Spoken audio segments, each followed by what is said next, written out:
여러분, 2026년부터 대한민국 노인 일자리의 판도가 완전히 뒤집히는 거대한 변화가 우리 눈앞에 다가왔습니다.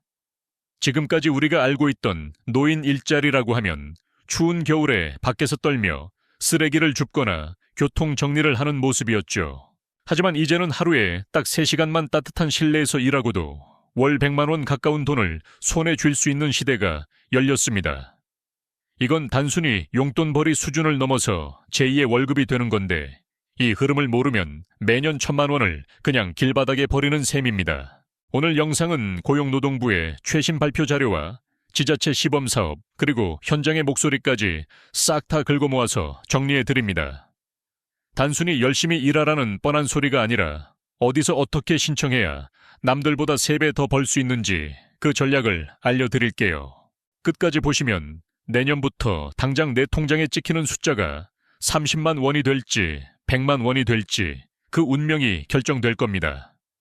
지금 당장 구독과 좋아요 한 번씩만 눌러주시면 돈이 되는 정보 누구보다 가장 빠르게 받아보실 수 있으니 꼭 부탁드립니다. 자, 본격적으로 돈이 되는 이야기를 시작해 보도록 하겠습니다. 가장 먼저 여러분이 주목해야 할 것은 정부의 예산 흐름입니다. 정부는 2025년을 기점으로 노인 일자리 예산을 무려 18%나 증액하며 판을 완전히 새로 짜고 있습니다. 핵심은 바로 실내형 일자리의 비중을 대폭 늘린다는 겁니다.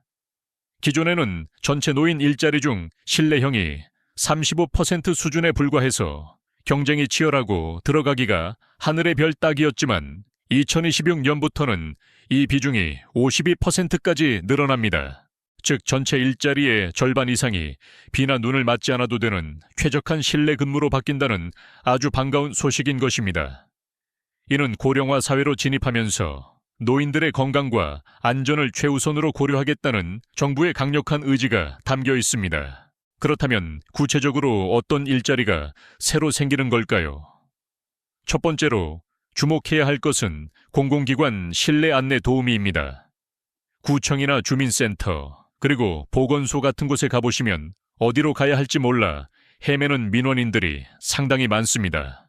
이분들에게 친절하게 창구를 안내해주고 번호표를 뽑아주는 역할을 바로 시니어 전문가분들이 맡게 되는 것입니다. 실제로 시범사업을 진행해 본 결과 방문객들의 만족도가 무려 92%에 달할 정도로 반응이 폭발적이었습니다. 두 번째는 병원이나 복지관에서의 실내 보조 업무입니다. 접수처에서 간단한 서류 작성을 도와주거나 환자들의 이동 동선을 안내해주는 역할인데 이게 정말 꿀보직입니다. 몸을 많이 쓰지 않으면서도 사람들과 소통할 수 있거든요. 세 번째는 요즘 가장 핫한 실내형 스마트패드 상담입니다. 은행이나 관공서에 가면 키오스크 때문에 당황스럽잖아요. 이런 디지털 기기 사용법을 어려워하는 분들에게 다가가서 사용법을 알려주는 디지털 튜터 역할이 급부상하고 있습니다. 이 3가지 일자리의 공통점이 무엇인지 눈치채셨나요?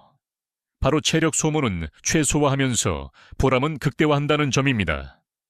근무 시간도 하루 3시간 정도로 아주 짧고 굵게 일합니다. 출퇴근 시간을 포함해도 하루 4시간 정도면 충분합니다. 예전에는 하루에 4시간에서 5시간씩 밖에서 일하느라 집에 오면 녹초가 되어 아무것도 못하는 경우가 많았잖아요.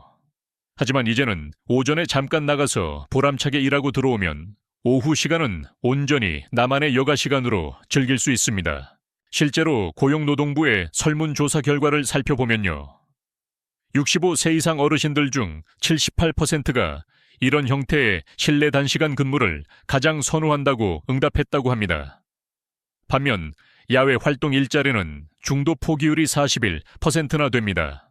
여름에는 폭염 때문에 쓰러질까 걱정이고 겨울에는 빙판길에 넘어질까 걱정하며 일하던 시대는 이제 서서히 저물고 있습니다. 정부도 이런 현장의 목소리를 반영해서 정책을 바꾼 것인데 여기서 우리가 반드시 체크해야 할 충격적인 사실이 있습니다.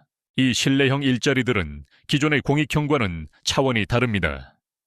보수 수준 자체가 완전히 다른 리그라고 보시면 됩니다. 우리가 흔히 알고 있는 공원 청소나 쓰레기 줍기 같은 공익형 일자리는 월급이 30만 원 내외에서 멈춰 있습니다. 하지만 이번에 확대되는 사회 서비스형이나 시장형 일자리는 월 80만 원에서 최대 100만 원까지도 받을 수 있습니다. 거기에 지자체별로 보조금이 추가로 붙는 곳들도 있는데 서울 강남구는 15만 원, 성남시는 20만 원을 더 줍니다.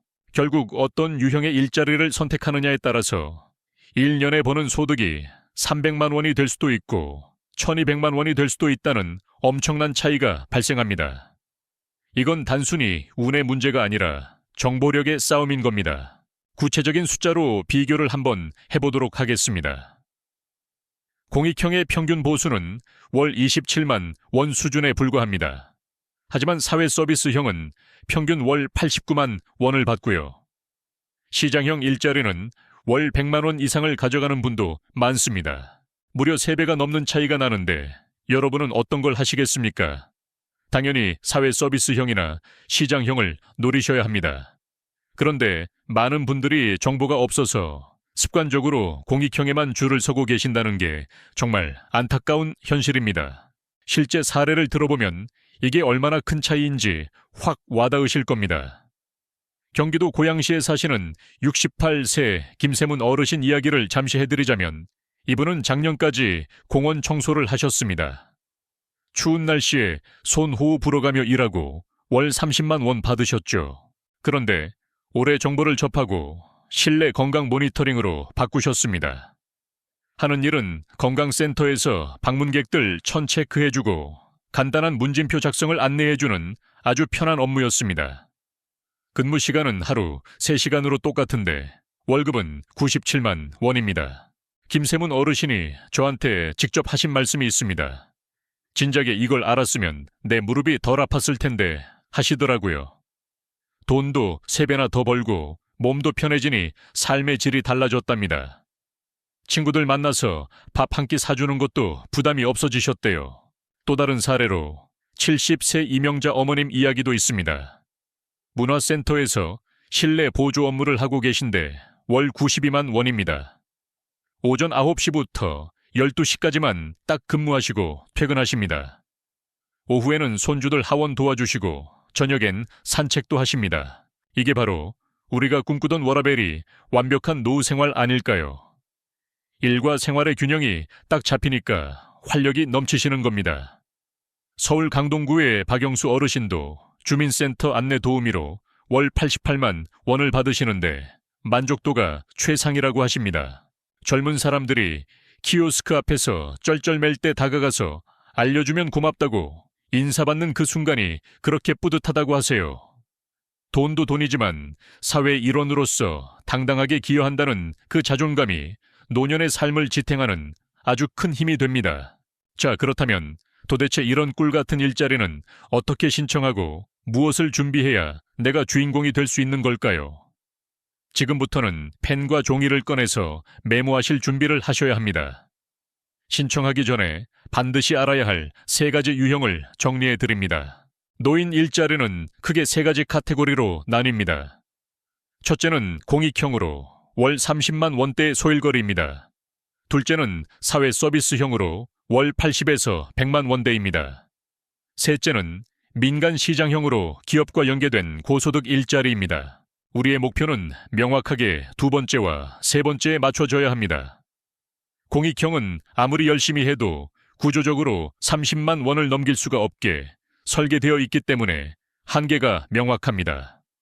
처음 신청서 쓸 때 체크 하나 잘못하면 1년 내내 후회합니다. 그런데 여기서 많은 분들이 오해하시는 부분이 있습니다. 돈을 많이 주니까 조건이 엄청 까다로울 거라고 생각하시죠.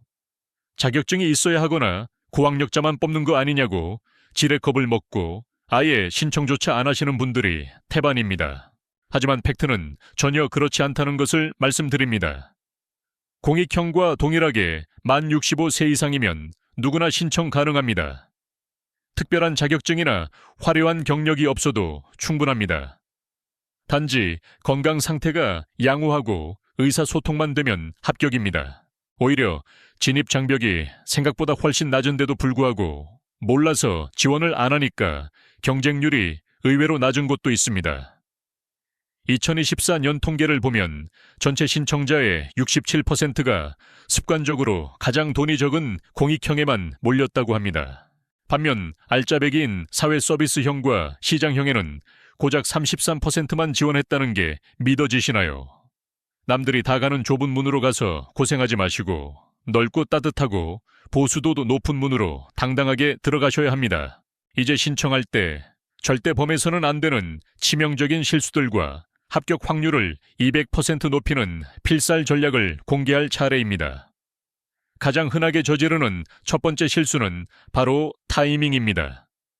신청 시기를 놓쳐서 1년을 통으로 날리는 경우가 너무 많습니다. 보통 12월에서 1월 초가 집중 모집 기간이라는 사실을 꼭 기억하셔야 하는데 이 시기를 놓치면 자리가 없습니다. 명절 준비하느라 바빠서 나중에 해야지 하고 미루시다가 1월 중순에 가보면 이미 정원은 꽉 차 있는 경우가 다반사입니다. 인천 부평구의 정옥분 어머님 사례가 딱 이 경우였습니다. 작년 12월에 신청하려다가 깜빡하고 1월 중순에 갔더니 이미 마감되었다는 청천벽력 같은 소리를 들으셨답니다. 결국 1년 동안 일을 못하셨고 1,000만 원을 날리신 셈이죠. 이런 안타까운 일이 여러분에게는 일어나지 말아야 합니다. 두 번째 실수는 건강 상태를 솔직하게 적지 않는 것입니다. 무릎이 아프거나 허리가 안 좋은데 그걸 숨기고 신청했다가 나중에 건강검진에서 걸려서 배정이 취소되는 경우입니다. 오히려 내 몸 상태를 솔직하게 적어야 내게 딱 맞는 앉아서 하는 업무나 신체 부담이 적은 곳으로 배정됩니다. 숨기는 게 능사가 아니라 전략적으로 접근해야 하는 겁니다. 솔직함이 오히려 합격의 지름길이 될 수 있다는 걸 명심하세요. 세 번째 실수는 사업 유형을 착각하는 경우입니다. 공익형이라고 해서 무조건 쉬운 일일 거라고 생각하고 넣었는데 막상 가보니 땡볕 아래서 잡초를 뽑아야 하는 일이었다면 그건 정말 몸 버리고 돈도 안 되는 최악의 선택이 됩니다. 경남 창원의 최순 어르신도 실내 업무인 줄 알고 공익형을 신청하셨다가 공원 관리로 배정받고 며칠 만에 그만두셨습니다.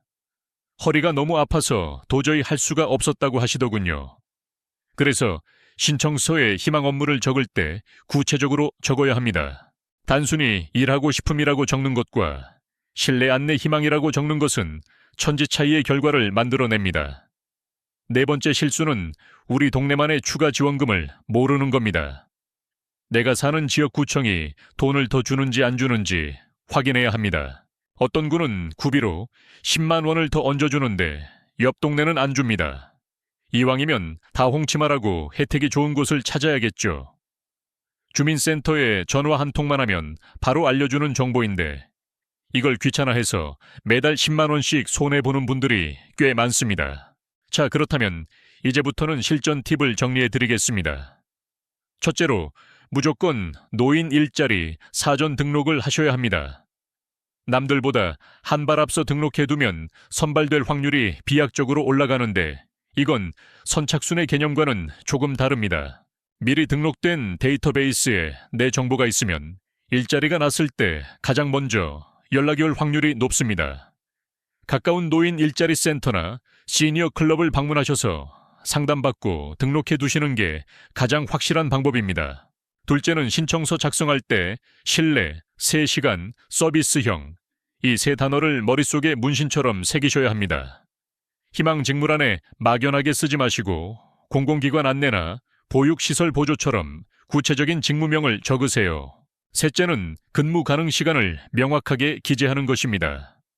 오전 9시부터 12시 또는 오후 2시부터 5시처럼 내가 확실하게 일할 수 있는 시간을 적어주면 담당자가 배정할 때 고민 없이 여러분을 우선순위에 둡니다. 여기서 정말 중요한 꿀팁 하나 더 드리겠습니다. 바로 복수 신청 제도를 100% 활용하는 것입니다. 많은 분들이 한 가지만 신청해야 한다고 오해하시는데 사실은 1순위, 2순위, 3순위까지 3개를 쓸 수 있습니다. 이게 왜 중요하냐면 1순위에서 떨어지더라도 2순위나 3순위에서 합격할 확률이 생기기 때문입니다. 통계를 보면 한 개만 신청한 사람의 합격률은 62%인데 3개를 꽉 채워 신청한 사람의 합격률은 85%입니다. 대전 서구의 한명숙 어머님은 이 전략으로 성공하셨습니다. 1순위 병원 안내는 떨어지셨지만 이 순위 문화센터 보조에 합격하셔서 지금 월 94만 원을 받고 계십니다. 만약 1순위 하나만 적고 마셨다면 지금쯤 집에 계셨겠죠. 보험을 들어두는 것처럼 3가지 선택지를 다 활용하세요. 1순위는 가장 하고 싶은 고소득 일자리로 적으시고 2순위는 내 집에서 가까운 실내 일자리로 적으시고 3순위는 경쟁률이 조금 낮은 곳으로 적는 게 요령입니다. 그리고 장기적인 관점에서 경력 관리도 필요합니다. 올해 당장 사회서비스형에 합격하지 못했다고 해서 실망하고 포기하실 필요가 전혀 없습니다. 일단 공익형이라도 시작해서 1년 동안 경력을 만드세요. 1년 이상 성실하게 근무한 기록이 있으면 다음 연도에 사회서비스형으로 지원할 때 가산점을 부여받습니다. 이건 마치 계단을 오르는 것과 똑같은 이치입니다. 첫 술에 배부를 수 없으니 차근차근 올라가는 전략입니다. 울산 남구의 김태윤 어르신이 바로 이 택트리를 타셨습니다. 2024년에는 공익형으로 시작해서 월 27만 원을 받으셨지만 성실함을 인정받아 경력 점수를 쌓으셨고 2025년에는 사회서비스형으로 점프하셨습니다. 지금은 월 91만 원을 받으며 누구보다 행복해하십니다. 1년 만에 소득을 3배 이상 올린 인간 승리의 주인공이죠. 여러분도 충분히 이런 드라마의 주인공이 되실 수 있습니다. 지금 당장의 결과보다 큰 그림을 보는 지혜가 필요합니다. 도대체 정부는 왜 이렇게 노인 일자리를 바꾸려는 걸까요? 단순히 예산이 남아서 돈을 퍼주는 게 절대 아닙니다. 여기에는 아주 냉철한 경제 논리와 사회적 배경이 숨어 있습니다.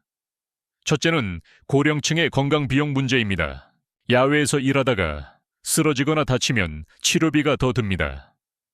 2023년 노인 일자리 안전사고의 73%가 야외 활동 중에 발생했다는 통계가 이를 증명합니다. 정부 입장에서는 병원비 지원하느니 안전한 일자리를 만들어주는 게 훨씬 이득이라는 계산이 선 겁니다. 둘째는 노동시장의 구조적인 인력 부족 현상입니다. 서비스업이나 단순 사무보조 업무를 할 젊은 인력이 점점 줄어들고 있는 게 대한민국의 현실입니다. 청년들은 이런 일자리를 기피하고 중장년층은 안 하려 하죠. 이 빈자리를 채울 수 있는 유일한 대안이 바로 어르신들입니다. 단순히 노인을 위한 복지가 아니라 국가 경제를 위해서 어르신들의 노동력이 절실하게 필요해진 상황인 겁니다. 디지털 전환이 빨라지면서 그 격차를 메울 사람도 필요하고요. 그래서 앞으로 이런 양질의 노인 일자리는 계속 늘어날 겁니다. 2027년에는 전문형 일자리 비중을 60%까지 끌어올린다는 게 정부의 장기적인 플랜입니다. 지금 시작하시는 분들이 이 거대한 파도의 흐름을 타는 겁니다. 자, 이제 전반적인 흐름과 전략은 다 이해하셨을 겁니다. 하지만 아직 끝난 게 아닙니다. 구체적으로 어떤 서류를 준비해야 한 방에 합격하는지, 그리고 면접 때는 어떤 점을 어필해야 하는지 궁금하시죠? 이 부분은 영상 후반부에서 아주 상세하게 다룰 예정이니 채널 고정하시고 끝까지 집중해 주시기 바랍니다. 잠시 숨 좀 고르고 바로 이어서 더 중요한 내용을 하나하나 짚어드리도록 하겠습니다. 자, 그럼 합격을 결정짓는 서류 준비에 대해 말씀드리겠습니다. 대부분의 어르신들이 주민센터에 가서 신청서를 작성하실 때 그냥 직원분이 쓰라는 대로 대충 쓰고 나오시는 경우가 많습니다. 하지만 경쟁률이 있는 좋은 일자리는 그렇게 해서는 안 됩니다. 신청서에는 활동 역량을 적는 칸이 반드시 존재하는데요. 여기에 단순히 열심히 하겠습니다 라고 적는 것은 부족합니다. 내가 과거에 어떤 경험을 했는지 아주 사소한 거라도 좋으니 구체적으로 연결해서 적는 것이 합격의 지름길이 됩니다. 예를 들어 주부로 평생 사셨던 분들은 경력이 없다고 하시는데 30년간 가계부를 썼고 자녀 교육을 전담했다는 내용이 곧 행정보조나 아동지도 업무에 훌륭한 경력이 됩니다. 이걸 말로 풀어서 꼼꼼함과 소통 능력으로 어필하셔야 해요. 만약 스마트패드 교육단을 지원하신다면 솔직하게 쓰세요. 나도 처음엔 키오스크가 무서웠지만 배워보니 별거 아니더라. 내 경험을 바탕으로 노인들의 눈높이에서 가르치겠다라고요. 이런 진정성 있는 스토리가 심사위원의 마음을 움직입니다. 서류 심사를 통과하면 다음 관문은 바로 면접입니다. 노인 일자리 면접이라고 해서 너무 긴장하실 필요는 없습니다. 전문적인 지식을 물어보는 자리가 절대 아니기 때문입니다. 면접관이 보는 것은 딱 두 가지, 성실함과 건강입니다. 면접장에 들어가실 때는 복장을 단정하게 하는 게 기본입니다. 등산복이나 트레이닝복보다는 깔끔한 셔츠나 블라우스를 입고 머리도 단정하게 빗어 넘기시면 첫인상 점수를 따고 들어갑니다. 그리고 목소리는 평소보다 조금 더 크고 밝게 내셔야 합니다. 질문은 주로 이런 것들이 나옵니다. 건강은 어떠신가요? 1년 동안 빠지지 않고 나오실 수 있나요? 같은 것들이죠. 이때 내 다리가 좀 아픈데 앉아서 하는 일이면 좋겠다라고 너무 처음부터 조건부터 따지는 답변은 피하시는 게 좋습니다. 대신 매일 아침 공원을 2바퀴씩 돌며 체력을 관리합니다. 또는 지난 3년간 감기 한 번 안 걸릴 만큼 건강합니다처럼 자신의 체력과 성실함을 구체적인 예시로 증명해 보이세요.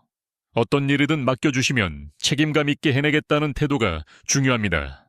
여기서 여러분이 꼭 아셔야 할 디지털 역량 이야기입니다. 앞서 말씀드린 고소득 일자리인 스마트 매니저나 행정 보조는 기본적인 스마트폰 활용 능력을 필요로 하는 경우가 많습니다. 나는 카톡밖에 못하는데 어쩌지 하고 겁먹으실 수 있습니다. 하지만 걱정하지 마세요. 선발된 후에 다 교육을 시켜줍니다. 중요한 건 지금 얼마나 잘하느냐가 아니라 배우려는 의지입니다.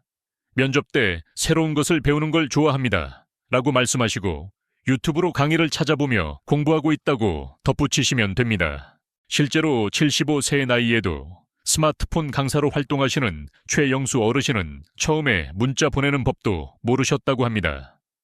노인복지관에서 무료로 해주는 스마트폰 교육을 들으시고 지금은 다른 노인들에게 카카오 택시 부르는 법을 가르치십니다. 이분이 말씀하시길 노인이 노인을 가르치니까 더 잘 통한다.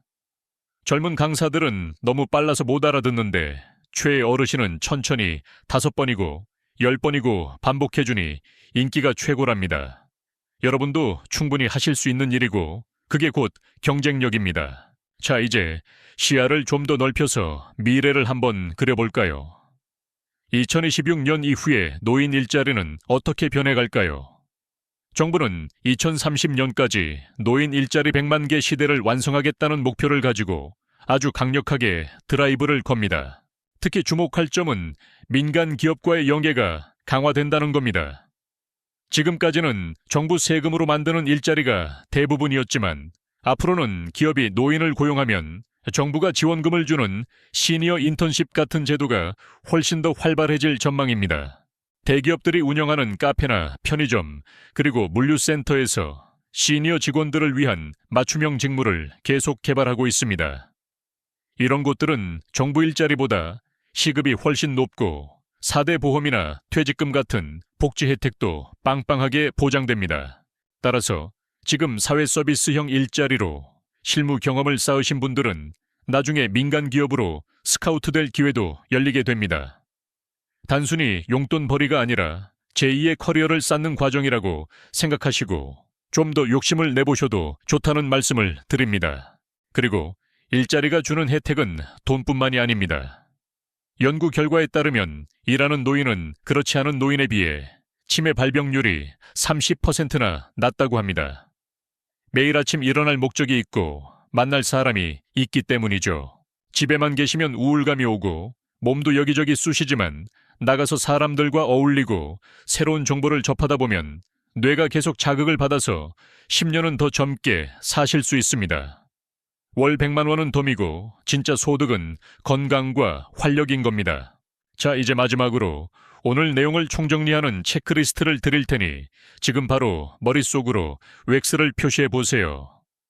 첫째, 12월이 오기 전에 미리 노인 일자리 센터 위치를 파악하고 방문해서 상담을 받아보셨나요? 둘째, 내가 지원하려는 유형이 공익형인지 아니면 돈을 더 주는 사회 서비스형인지 명확하게 구분하고 계신가요? 셋째, 나의 건강 상태와 경력을 매력적으로 포장할 수 있는 자기소개 멘트를 한 줄이라도 준비해 두셨나요? 넷째, 1순위부터 3순위까지 전략적으로 배치해서 복수 신청을 할 계획을 세우셨나요?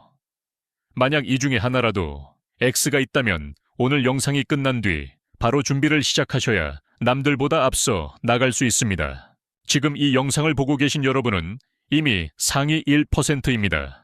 대부분의 사람들은 이런 정보가 있는지도 모르고 지나칩니다. 하지만 여러분은 변화의 흐름을 읽으셨고 준비할 기회를 잡았습니다.